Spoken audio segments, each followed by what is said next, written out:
This is John Bodhi, and you're watching Solo Travel Japan.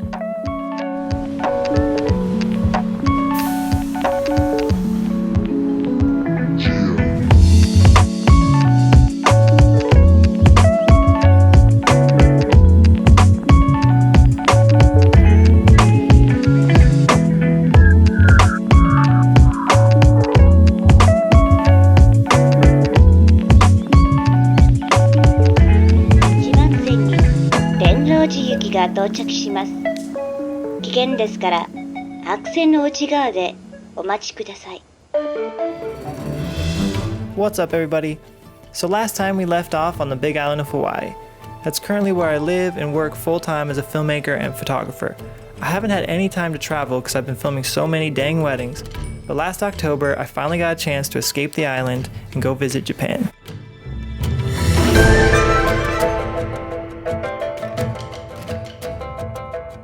I've always been fascinated by Japan.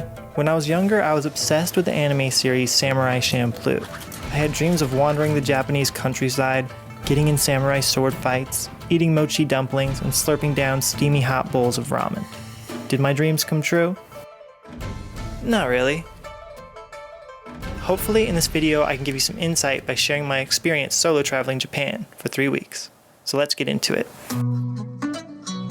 I took a red-eye flight from Honolulu and landed in Osaka late at night. Being super jet-lagged and completely ignorant of public transportation, I managed to get on a train headed toward town center without falling asleep. The first tip I want to give you about Japan is that you're going to be doing a lot of walking, which is great. You can eat a ton of delicious food and not worry about exercise.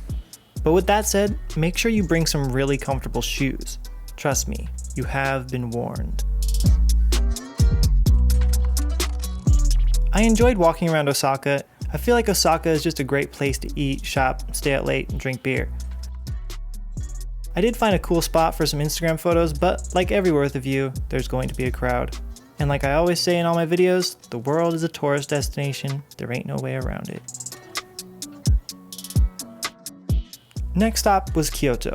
Kyoto is definitely a hub for Japanese culture. It was one of the few cities left intact after World War II, and that's why I think it's so popular, because you can really get a feel for old Japan.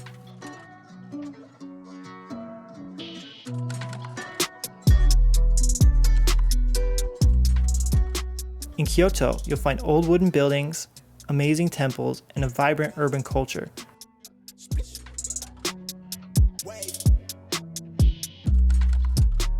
Tokyo, the big city.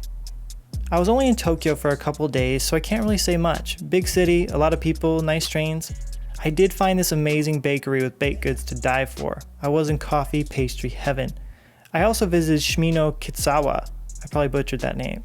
It was really cool. I felt definitely hip and urban down there. I definitely see myself going back to Tokyo though. I wish I stayed longer. Super dope.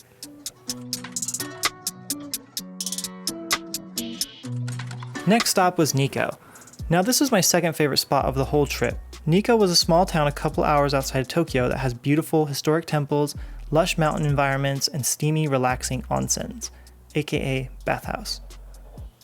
I traveled to the top of the mountain to find this particular onsen village, and when I got there I was hastily turned away because of my tattoos. Bummer. But on the bright side, there was a guy playing with some beautiful flute next to a bonfire on a peaceful lake. Here I sat in the pleasant defeat as I watched the fall weather kiss my cheeks and the mountains sing me songs. Sometimes when you're traveling, things don't go according to plan, but they happen just as they're supposed to.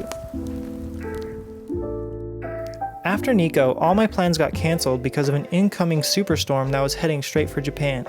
At first I was pretty bummed out, but it actually turned out to be the best part of my trip. This is the funny thing about traveling. 9 times out of 10, something is going to go completely wrong, but in the end, it turns out right.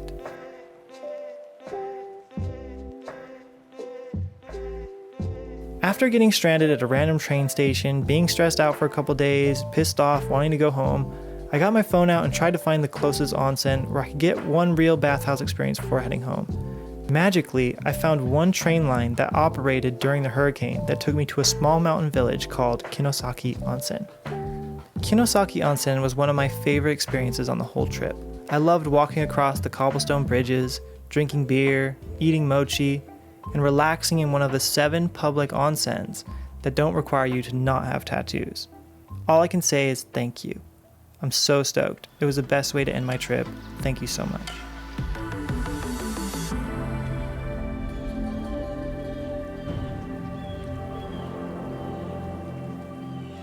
There's so much to see and do in Japan that I'm really not qualified to review it.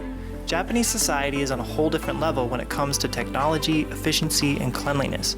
The food is top-notch, the hotels and rooms are immaculate, and the public transportation is near perfection. It was almost too perfect for a solo traveler. Too clean, too safe, too convenient and organized. I felt a strange plastic loneliness in the streets of Japan, metaphorically and physically. Everything was wrapped in plastic, I mean everything. As an ocean lover in Hawaii, it made me sad how much single-use plastic they use in Japan. Well, this is in Asia in general. I don't even think I saw one water fountain, just a vending machine to buy more plastic. But that's another video I'll be working on shortly. We will all have to deal with the plastic problem. It's not just Japan.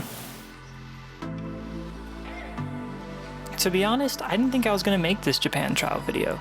All I wanted to do was escape work, sit in an onsen, and eat some steamy hot bowls of ramen. And guess what? I did it.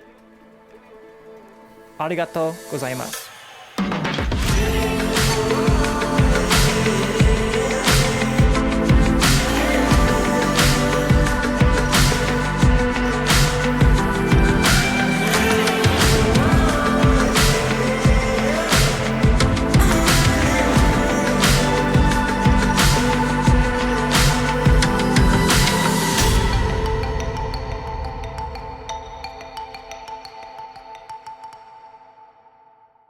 We got me, we got Jesse, and we just got some dope photos.